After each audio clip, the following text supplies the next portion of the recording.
and good morning, and welcome to the backyard with Aislinn, at Backyard Garden with Aislinn and Joe.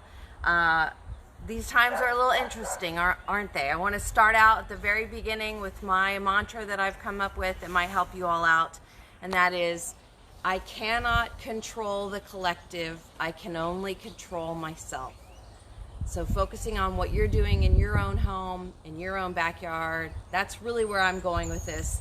And I'll talk more a little bit about washing your brains, just like washing your hands, right at the end of this. Joe, say hi to everyone. Hello. So we all have you on the camera as well. And who are you? On the camera. I'm Aislinn, and you choose love. I choose love. Okay. Moving on past all that philosophical stuff and things that you were all thinking about, I want to start out by this morning talking about how my garden is one of the essential medicine cabinets in my house. And right now, with the extra time that you have and the need to go outside anyways and be in your own space but go outside, perfect time to garden. So your garden and the garden shows and gardening is not canceled. Get out there and garden. But let's look at our gardens as a medicine cabinet as well. So let's start by looking at this one thing. Now this one could be seen as somewhat of an old wives' tale, but I figure there's no reason not to use all your things that you have in your garden, and there's no reason not to talk about these things. So one of the things I have growing in my garden is what's considered, look at my spider friend right there, this pretty spider web. One of the things that I consider an important part of my garden is sacred sage or white sage. This is actually something you can smudge and burn in your house. It's really simple. That particular variety, opposed to some of the other culinary varieties, that particular variety burns pretty fast. So tie it up real tight. That plant grows like crazy. You just need a cutting of it, even for that matter. It'll reseed itself. So once you cut it off, tie it up really tight, and then light it. Just one little spot. You do not have to spend a lot of time lighting it. One little spot of lighting, and then blow it out. And then you can just put it in, I just put it in a big bowl and then just move it through the house in different spaces. That's something you might try. It clears the air. It has a antifungal and antiviral and antibacterial effect on purifying the air in your house. That's just something you might try if you've got that plant available to you. Okay, this whole thing started because I wanted to, I was walking around the garden and I was looking at things that I pick out of the garden to eat. And one of the things I like to do when we start to get the seeds on radishes and we start to get the seeds on arugula, and I don't know if you've ever seen broccoli seeds, what broccoli seeds look like before, because you usually don't let your broccoli plant flower. But I picked this off. It's an arugula seed. You can actually eat it. And what I was thinking was when I ate it is, oh gosh, my garden is a medicine cabinet. I can just walk right around every day and pick off. The one advice I will give you about eating directly out of your garden is make sure that the piece you just picked doesn't have bird poop on it while you stick it in your mouth. But otherwise, avoid the bird poop. You can generally eat out of your garden safely. Coming back over here and starting to think about what are the other types of things that I can eat in my garden. One of the things that they find to be really good for antiviral type of things is oregano. I've got 2 different varieties of oregano. I can literally pinch off a piece of Cuban oregano. I have that here. Follow me this direction. I can pinch off, this is marjoram, which is one of the family of oregano as well. I can pinch the 2 leaves off of that, pop that in my mouth. It's very warm, and it is one of the spicy when you eat it directly like that. But that's a part of the whatever medicinal properties it has. Of course, if you use oils, your oregano oil is going to be good for that as well. Now, I'm not saying that you shouldn't still call the health department or talk to your doctor, take the medicines that you're required to take, use the other over-the-counter things that suppress some of these things we're talking about. But if you've got it, add it to your opportunities. If you don't have it, consider planting it today. Yarrow, I've been talking about yarrow for weeks. One of the things you begin to talk about when you're not in need of something for your own health is just what it provides to your garden or your animals or whatever. But yarrow is actually a medicinal plant that we can eat as well. And same types of things. It's got all different kinds of medicinal properties to it. But a lot of these do have medicinal properties that relate to antifungal, antiviral, antibacterial. So these are just things to include in your diet. As you're walking around your garden, take a piece of medicine. Okay, here's another one. Greens. When you're not wanting to go to the grocery store because you want to stay away from other folks that could potentially, you're social distancing, you're helping to flatten the curve, you're trying to stay out of those places, you're going to want to make sure that you have plenty of greens. Well, certain greens like lettuce are not going to grow in the summertime. Kale is going to start getting different kinds of pests and disease as you go further into the summertime. But the longevity spinach loves the heat, lives all year long, grows as a medicinal landscape, an edible landscape, and it is a green that you can use for your smoothies, use to mask some of the more hot flavors of some of the medicinal herbs that I've been talking about. Hey, why you bogarting the herbs? You want some? Okay, so walking back here again. This is one you've heard a lot about. This is the moringa plant. This is actually what they look like after they've had the winter. They don't really like the winter, but they grow really well in our region, and they will grow well through. So I have to actually trim this plant out, especially at the top. But this plant has all kinds of medicinal value. It also is a survival plant, and it gives protein and calories, and also can help with water filtration. And I know that before this point, those points of conversation weren't as valuable as some of the other ones about how it can potentially help with diabetes and things like that. However, if you get into a situation where you need clean water and you need calories that are high in protein, a moringa plant grows really, really well in our region. Fast. It will grow fast. It will grow all year long, and you can get a cutting from a friend that has a plant and stick it in a nice pot full of some good soil, and you will have a moringa plant before too long. Seeds, it does pretty good. Plant 6 seeds, you're probably going to get 3 plants out of that. 3 plants is more than enough for any backyard. I have 1, and this is plenty of what I need every day, even if I begin to cut it off every single day and eat some of it every single day. Same thing you can eat. On this one, you can eat the leaves, the flowers, the seeds, all of that, right? Okay, so those are the main types of things. Of course, we all know, or may not know, but the conversation is always going to be important to talk about your greens, making sure you're eating plenty of greens, all your kale, lettuce, Swiss chard, any of the greens that you have in your garden. I've got arugula, all of the things that I've got. I'm going to be making sure that we're overloading on that even more than we were before, and making sure that we know that that's an important part of our diet as well, and that we're upping that, because that's helping us to stay healthy. It's helping our stomachs to stay full so that we're not eating a bunch of other junk while we're sitting around the house trying to figure out what to do with ourselves. That kind of thing. Okay, now that we've transitioned away from that, I want to transition over to having a conversation about pests and diseases, because it is the time of year when the weather begins to warm. The pests have found your flower garden. The worms are working to get fat and healthy so that they can turn into butterflies and moths.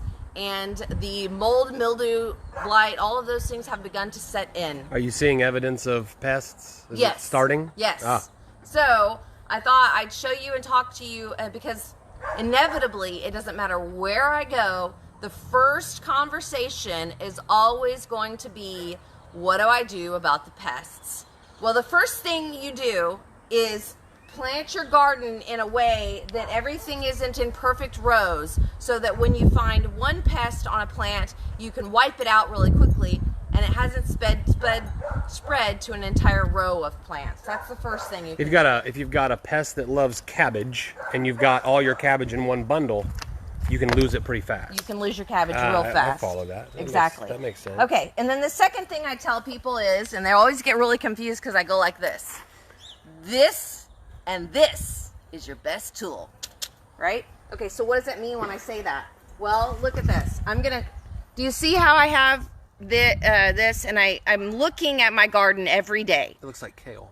This is kale. Mm-hmm. It was underneath this tomato plant that I lifted up. Clearly the tomato plant needed to be lifted off the ground because the blight was getting to it a little much. But the other thing is it was covering up some plants underneath here. When a plant begins to get eaten by pests or disease, it's because its immune system isn't very strong. We're beginning to learn a lot more about that in our society right now. Well, if this plant's not strong, then the last thing it needs is a bunch of other little bugs eating it up. Now, I did mention a couple weeks ago that a plant will begin to create chemicals to help itself, but you have to help it if it has an infestation. But one of the things you can do is flip this over and look at it. Now look at it. If you flip it over and you look at it, what do you see there? I'm looking at what appears to be a bunch of places where something has eaten it. Go closer. Oh, what you got? Those are worms. Huh. So now I'm going to snip this one. I'm going to go ahead and snip this one off. Yeah, then stand up and show that again up here. Or right there. That's fine. Okay, so simply, oh boy, this one needed to be cut off. But it's likely that on the leaves of that other one, I've got some more of that. Any idea what these are? They're just little caterpillars of some kind. Oh, they're very delicate. They're going to make a moth. One. Who knows? These are very hungry caterpillars, and they're very hungry, and they're going to eat it all up. Well, this is going to my chicken, but I can do the same thing. Chickens, but I can do the same thing by looking at my Swiss chard that looks really pretty. So here, let's look at my Swiss chard. It looks real pretty, but there's a few holes. Okay, well, let me flip it over and look. Let's see. This is a rolled up leaf. Maybe it has something tucked inside of it. No. Let's look around here. Oh, maybe something. Now, in a hugelkultur garden, and especially in a developing hugelkultur garden, you are going to see lots and lots of little roly-polies. Their job is to decompose, and they're eating decomposing things. And that's a part of learning how to and experimenting with your hugelkultur garden and getting it in a balanced way where there's not so much stuff dying that you have roly-polies that are eating things you don't want them to eat. Do roly-polies eat plants? They will if they're soft, and also if there's lots of them, and if the plant has any disease that it can eat on. Mm-hmm. Okay, so now I'm just looking at my leaves. So I've begun every day and night coming out. And these little black bugs, just squish them, just smush them. So I've become coming out every day and spinning. See, right there, all I'm doing is just smushing. Those could be eggs. Sometimes, and I'm not going to get too complicated with this because even I don't know oftentimes. Sometimes some of the eggs that you see on the backs of things are actually good eggs. They're actually the part of the insects, the beneficial insects. And I know some of that stuff, but I'm not going to get into that today. If I see some in the future, I'll show them to you. But here's a chance to just kind of look around. This is also a really good thing to do in the evening. That's a spider. He's a good guy. Leave him alone. It's good to come out and look in the evening because that's when you'll see the little things coming up from the ground. So that's one thing to do. Another thing to do is come over here. I'm going to meet you over there because I'm going to put your caterpillar-infested kale leaf into the red bowl, which we'll talk about a little bit later. Backtracking for 1 second, lavender is another important plant that has a medicinal value to it. So snip off some lavender. In this time of high anxiety, everyone has it, so you know. Give everyone the compassion that you would hope that they would give you when they're stressing out about something or crying or angry. Or if they disagree with you on something. Or if they disagree with you on something. Now's not the time to argue about the facts of coronavirus. Leave them alone. You can't control the collective. You can only control yourself. But lavender can be very helpful for sleeping and for anxiety. And it also has some antifungal, antiviral properties as well. Okay, backtrack again. And... oh, it smells so good. where we come over here and I show you that my eggplant that you've been looking at for weeks and weeks, I have cut off all the eggplant and trimmed the plant up. I see some more flowers. You might be able to see why if you look at the leaves and see the coloring of the leaves and see that there's this white stuff on the leaves. So I do have a infestation of something more than something.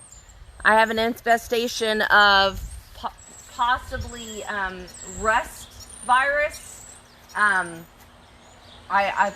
There's an insect that someone out there might be able to specifically name. I don't dig too deep into disease and pest because I try to focus on healthy garden, healthy soil, healthy plants, that kind of thing. But let me ask you a question. When your eggplant that you've been enjoying the fruit of, and you find that it's got one of the things you just listed, one of them, do you get upset, like not upset, but are you bummed out because, oh crap, my plant's messed up, or is that just part of the natural cycle of the plant? It is part of the natural cycle of the plant. That plant is over a year old. It may not want to last more than that. If I trim it up and clean it up, I might be able to get it to do okay. Tomato plants will keep lifting up. So like it's got some blight around the bottom, but it's still growing really green and healthy on the top. So I'm just going to kind of keep letting it grow up, trying to lift it up as much as I can. I'm hopeful that the eggplant will come back eventually, and then it still has flowers on it, we'll see. But I trimmed it up, I gave it some air, that's part of it. I put some good soil around the bottom, I put some fertilizer in, I cut all the babies off because I want to make sure all the eggplant is gone. And now I've got something to do with eggplant in the next couple of days. Correct. And I also want to think about things that help provide problems in a garden, like too much water. So we're getting into that time of year when watering is, and I've been watering, even though I knew I needed to stop watering this part of the garden because I've been putting seeds in. And so that's the type of thing. The other thing that you'll need to do is to notice that certain plants at certain times of year are going to be kind of done. Well, you can tell that this one, my salvia, starts to get all this white, and brown. It's got a rust virus. It's got some stuff. So I need to clean up the salvia even more. It is a flower that all of the insects love. However, lots of other flowers are coming out. I noticed my indigo salvia over there is starting to finally flower.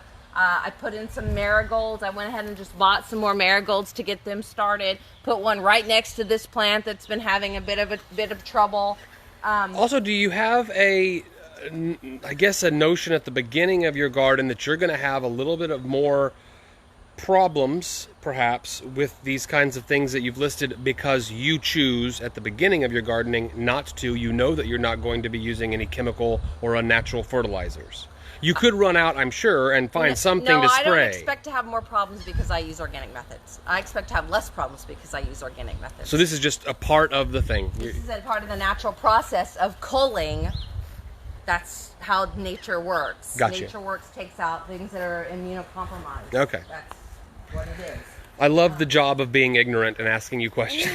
And you know what? Here's the thing that I have said for the last 2 decades about the garden, and certainly for the last 10 as I was working on Grow Local South Texas, and that is that I have learned so much about life and death and the way the natural sciences and economies, all of the things that we're needing to understand about how to move forward through specific types of spaces, I have learned in the garden.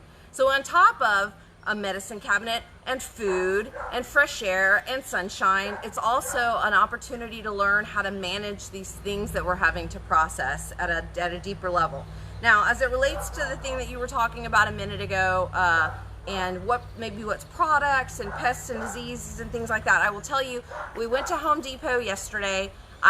The way that I hoard the gardener is I go out and go, oh goodness, there's a bunch of people that might decide it's time to garden that don't really know that much about gardening. Which you do endorse. I do, yes. Oh, absolutely. Start a garden. Next, I'm going to tell you where to start. But one of the things that will happen is people that don't know anything about gardening are going to go run to the store and buy all the materials because they don't have any clue what they're actually buying, and they're just going to try to get started. So I wanted to go over and make sure I had all the supplies that I needed before that potentially starts to happen. But one of the things I want to tell you is that if you read the word organic, even on a product that they're selling in the nurseries or in the garden center parts of the stores, Do not purchase it as an organic product, natural, whatever, unless it has these 3 letters on it. OMRI. 4 letters. Yeah, that. These 4 letters. OMRI approved. It must have OMRI approved. That is an actual organic certification. That is the real word that needs to be on the products you're using. I noticed at Home Depot yesterday when I was looking, there really wasn't any. They didn't have anything. They didn't have anything. That wasn't the right Home Depot to go to in our city to find that stuff, perhaps. Maybe go to your local garden centers. Anyways, that's where you buy that stuff from. Where you can buy all kinds of. I need diatomaceous earth. That's one of the things that will help out. I need to get some horticulture grade cornmeal. You know, just some things like that I can mix some orange oil, some granular spinosad for the fire ants. You know, things like that. You're going to be able to get those things at your nursery. And those are labeled OMRI if they can be used for organic food production. OMRI, yes. Gotcha. Organic food production. God, I learn something every day on this show. Right. And we'll talk about OMRI again in a little while, but that's an important thing you need to know. If you have questions about what to buy as it relates to that kind of stuff, please just send me a message. Don't just go buy a bunch of organic products. They're not going to be helpful to you. Okay, so I notice we've got the wheelbarrow out. That can only mean that work has happened. Yeah, and so instead of going out and buying all the really expensive potting soil, and this is stuff that the places that can get this stuff redone really quickly. It's $1.98 a bag. This is my filler dirt. This is decent filler dirt. I don't get as strict about the organic wording with soil as I do with my different types of products that I buy. However, I steer clear of a certain major brand because I don't appreciate some of the other things that they contribute their business practice money to. So, okay, so planting your garden. I can tell you, let me interrupt you real quick. I can tell just week to week the growth over here is becoming more explosive. So the first thing I planted over here was the flowers. Right. So that's what's tallest. These are sunflowers. I'm trimming them up. At the beginning of the show, you saw me standing in what Joe's calling the Oompa Loompa patch now. It's the sunflower Oompa Loompa patch. I'm doing this in order to make sure that I'm not shading all of these other things around it while it's growing up. And while it's growing up, it's giving me a place to trellis more things. It's also giving me more green material for my animals to put in there and for them to help me create compost out of, that kind of thing. Okay, so I want to plant today, Aislinn. Okay, so the answer really is to get She's talking to herself started. Again. Okay? Go ahead. So you can take a big, nice plastic pot like that. I like to fill a little bit at the bottom to take up space. I use it from my chicken coop. Some of the mulch, you're going to hear me say mulch all the time. But you don't need soil all the way down to the bottom. You don't have to, but maybe, you know, and it depends on what you have available to you right now. If you can get a hold of a landscaper that's out working, surely they are, because there's no reason they can't keep working. Then find them and ask them to come dump a load of mulch for you. That they would have to take to the dump themselves. Right. So, and that's what I'm using at the bottom of these. You can also use a little bit of sand. You can use pea gravel. And then you're filling another big section of this up with your cheap topsoil. A big bag of peat moss. A huge bag of peat moss goes a long way. However, know that peat moss doesn't hold water. So you need to have a mixture of that with the topsoil. And then on the very top is where you put your nice mixture of potting soil, a little bit of peat moss, some fertilizer, mix in some cornmeal, mix in some magnesium sulfate, some Epsom salt. You can mix in different types of mineral mixes. We use azomite. That's the one that we like to use. And that's what you're doing in your pot. You're putting your pepper plant right in it. You're putting your squash plants right in it. You're putting your marigolds right in it. I'm putting in here a couple of peppers and then another marigold that I know will bloom really big. Actually, that's a Mexican oregano. And my tomato plants, these were all by seed. A wall of tomatoes. Yes. So I am going to have some plants available for folks in some of these smaller pots once things just keep growing and growing. So, you know, if you get desperate or in need, please let me know. So I want to ask you to clarify something you just said. Yes. Because I believe over the next several days and weeks, it's going to, you know, you're going to hear more about, hey, plant a garden Plant a garden. while you're at home kind of chilling. chilling outside in the fresh air, getting some sunshine, planting yourself some good food. So that's a trip to a nursery or a box store. Yes. And we went yesterday. I'm a little bit more involved in it with you, so I kind of know what we're looking for. But when you get there and you're uninitiated, it's a wall of dirt and additives and whatever. So repeat what you said. If you're going to grab a few things, it's going to be a few larger pots. Yes, some big nice plastic pots. Those nice these terracotta pots, they only cost $10. I know that's a lot for some people, but some people can afford to spend $30 on terracotta pots. Do that. That would last longer, the terracotta pot. Yeah, and it's just, I mean, anything that doesn't have plastic in it is better for our health. That is and then the truth. a ratio of the soil in that pot, a couple inches of mulch or larger material to help you fill up the pot and not use all your money on dirt. I would suggest you don't buy mulch if you can avoid it. It is a waste of money and it is a waste of energy, in my opinion. But if you can't find anything else, buy yourself some mulch. And then in that pot, you said a mixture of topsoil, cheap, $1.98 for how many cubic feet was that? I think it's a 40-pound bag. 40-pound bag, and then potting soil or a raised bed potting soil mix, peat moss. When you're mixing that together? Yes. Okay.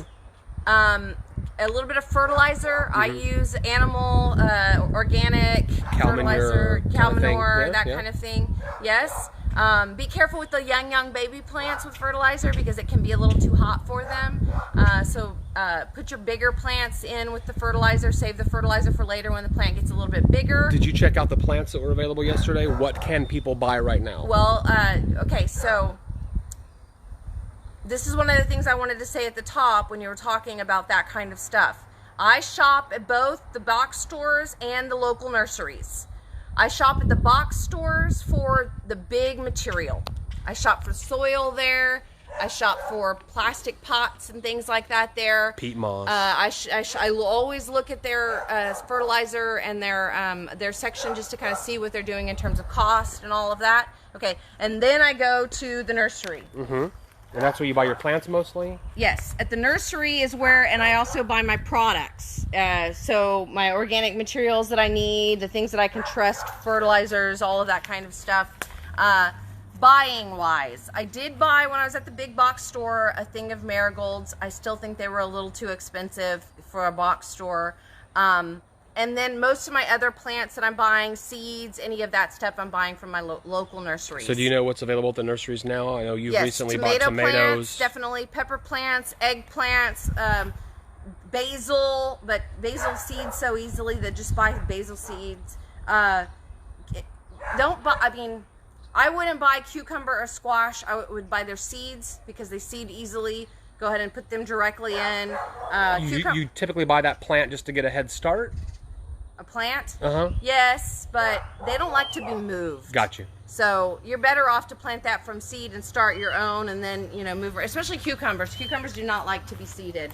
Okay, so that's all the kind of, then I also wanted to talk about trellising. It's the time of year that we need to make sure we're trellising. And so you can see, of course, I have fence line trellising. And then I'm putting T-post in where we're going to put some, what do you call that? Agricultural fencing. Agricultural fencing. Wire mesh fencing. This is welded. That's woven. I want to put it about that high up.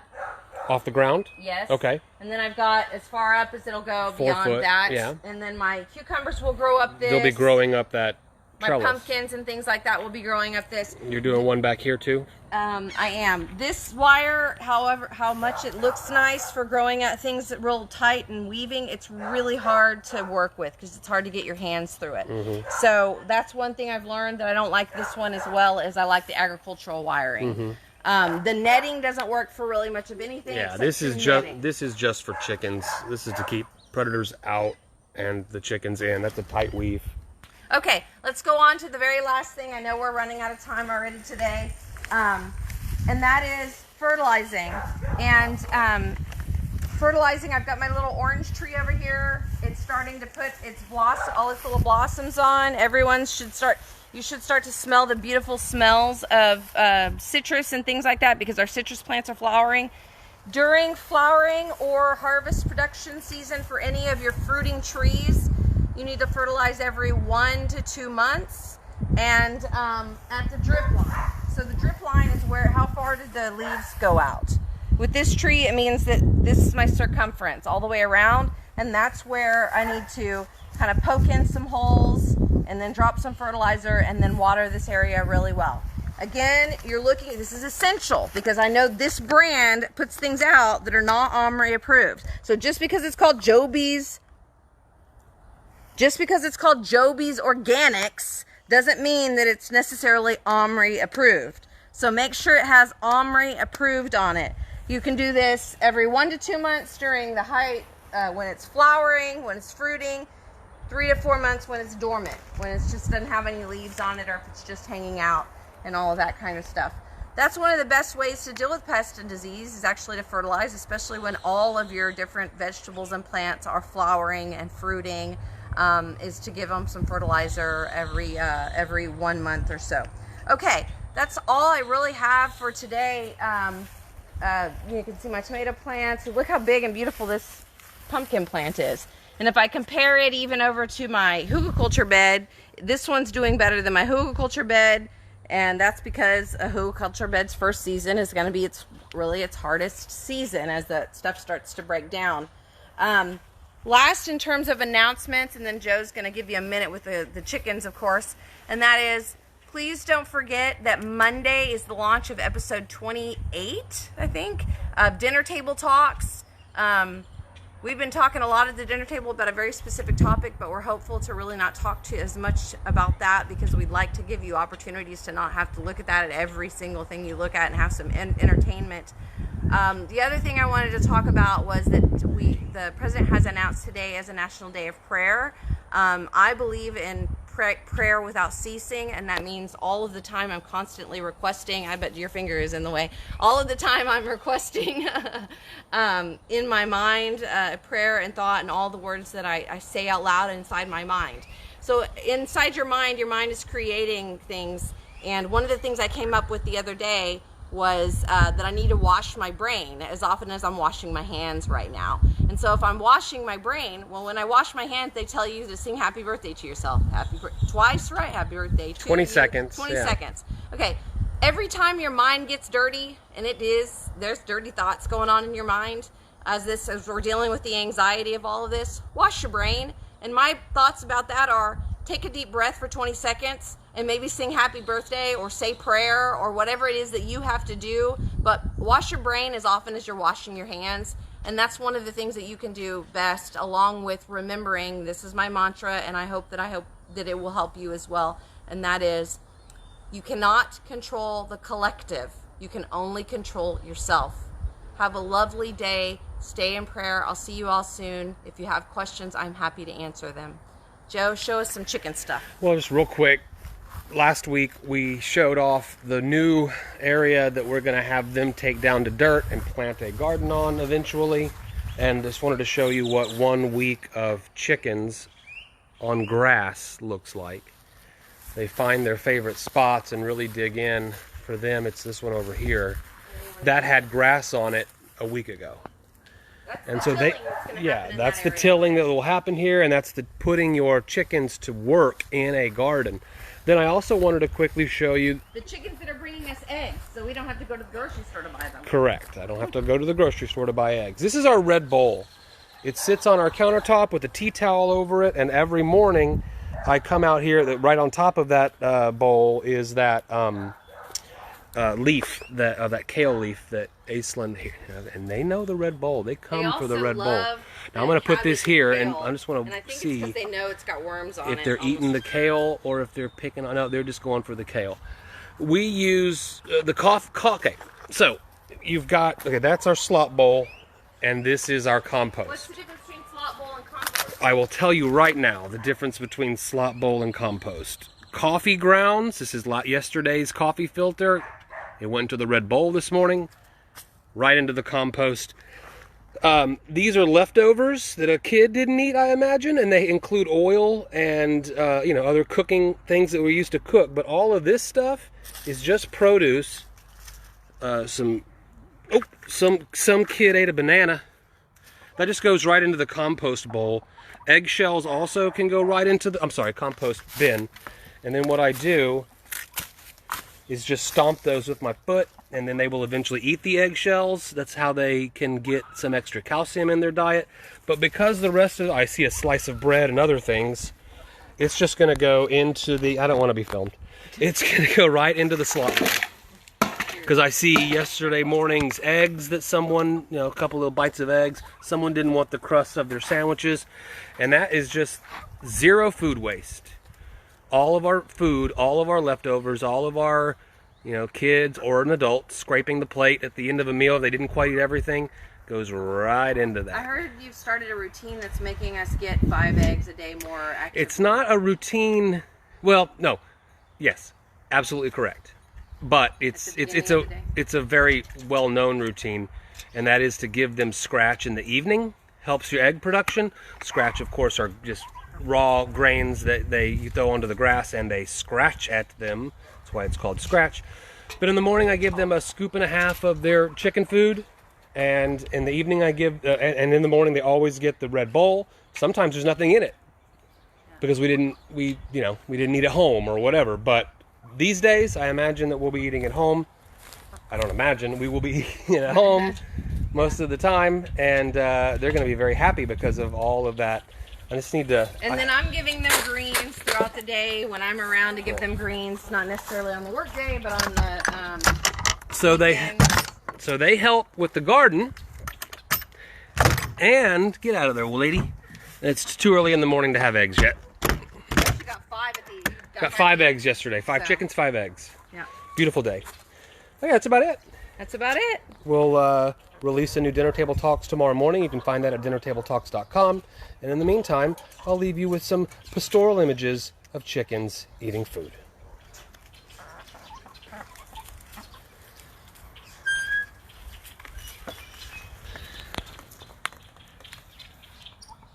Well, that's hardly pastoral. Get your butt out of our face.